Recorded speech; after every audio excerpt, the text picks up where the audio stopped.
think this is a pro team POV. Well, let's see how good they are. Right off the bat, going for So the he's heat got wave. the heat wave, right? Yep. So he switched to vert. So there's Steitzer. Stites. It's good to have Steitzer back. Or we call it, there's some nickname of Stitesy is kind of the people implementing the VO. So he threw down a shield, covered the position. Yeah, I like that little peek technique. I haven't personally done that, to be honest. Yeah, I feel like I learned a lot by watching this pro team video actually and how to play it. Like we watch them, we have regular weekly play tests with them. I don't play with them generally because they're so good, and we put our kind of better players up against them.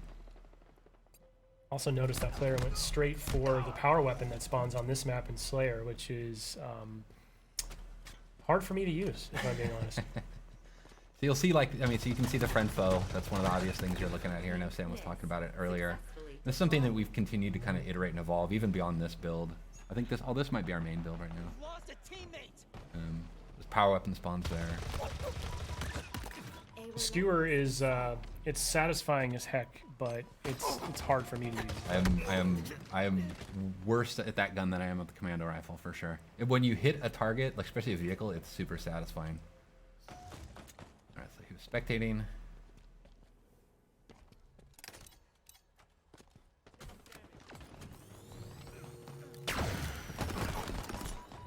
He missed the new. Tried for it. Tried for it.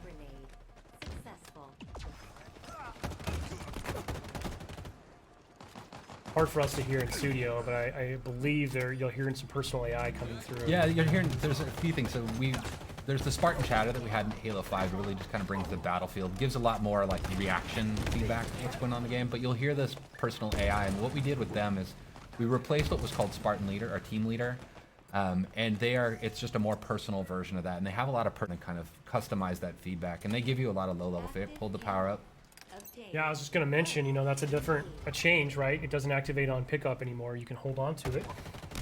Yeah, we think that'll bring a lot in the long term and allow us to do more things with power-ups than kind of just, traditional kind of just quick stat kind of reflections, but having like really the notion of power equipment in the game. One thing that we won't see in this point of view, I really love the visual language that you and the team have introduced. It's very obvious when someone's pocketing a power-up like that. You'll see a glowing trail Yeah, there's behind like them. a contrail behind them. Yeah, that was a big thing, is making sure we at least telegraphed that information. That was, making that switch, there was a lot of critical lenses on making sure that there was at least a readability to it in the gameplay. I mean, so now it's sort of that risk-reward, right? Do I hold this and wait for that final push? Do I burn it now so I don't lose it? Yeah, you make a lot of choices that way. Like I sometimes will pocket it and think I'm getting cocky, and then I'll lose it, and I'll give like overshow. That was a dope. I'll give the OS to the enemy, which is super risky at that point. We're seeing a couple of little sort of, what do we call those, tutorial tips popping up there, which Yeah. you can turn off in the settings. Yeah, you can right? turn them off, but they're death tips is what we call them. But yeah, giving a little bit of feedback, about the type of weapon that killed you, or like how you can respond better to it. I'm not sure at this point the pro team needs to know that, like, hey. Yeah, exactly. Or like just opt out if you don't really care about it, if you don't need that information, or it makes you feel bad, as some people might feel.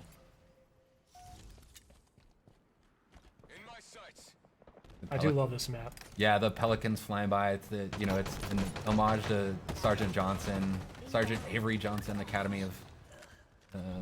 So it's kind of cool just to kind of pay homage to one of ours and everybody's favorite character in the side of the Halo canon. By the way, whoever this player is just getting active camo every spawn. I don't know what the other team's up to right now. Seems to be watching that call out. Yeah, the power ups, we treat those like the power weapons and stuff. They're up on a pad. They have a lot of messaging and broadcasting about them, so you know when they're coming up. Now your Spartan AI will tell you that, right? Yeah, the Spartan AI calls it out as well. So there's a lot of information just kind of driving feedback. You get the stick there. You can see there's the weapon racks you'll see in the levels as well. He ran past one a second ago. Yeah, right Yeah, back it's in the there background, right? Yep. What's cool about them is before you might run past where a weapon would spawn and then not realize that it's coming up in 2 seconds, and it could change your choice and how you deal with it. Like when we playtest this morning, I actually stopped at one point on a weapon rack because I was like, oh, it's like 2 seconds out. I might as well wait for it and switch out my pistol, which I think I'm just telling everybody that I'm really bad with a lot of the guns in our game.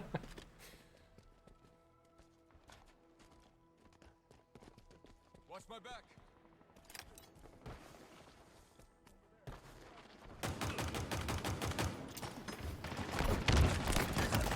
That was nice. I do love the sidekick. It's really cool, and like when somebody's really good with it, it's really threatening because they can just feather that thing super fast and just crack This people. this player really likes this little like drop wall kind of Yeah, corner covering a technique, post, huh? yeah. And, like kind of locking down an entryway so they can watch their backs. It's neat to watch how people use these, like all the different equipments in different ways. Spike obtained. Well, hopefully a lot of up on social sharing clips with us because I can't wait to see just some of the new creative ways that the community at large figures out how to use this new sandbox. Yeah, and it's interesting too. Like, I mean, like the way we have our maps tuned, like in our main builds, is they have different equipment and stuff on them, and because we don't have the entire sandbox in the flights, is we swap things out. So it's actually not even the same kind of basically map placement path that we would have in the released version of the game. But we, you know, it just at least gives us something so we can get something in there for people to play with.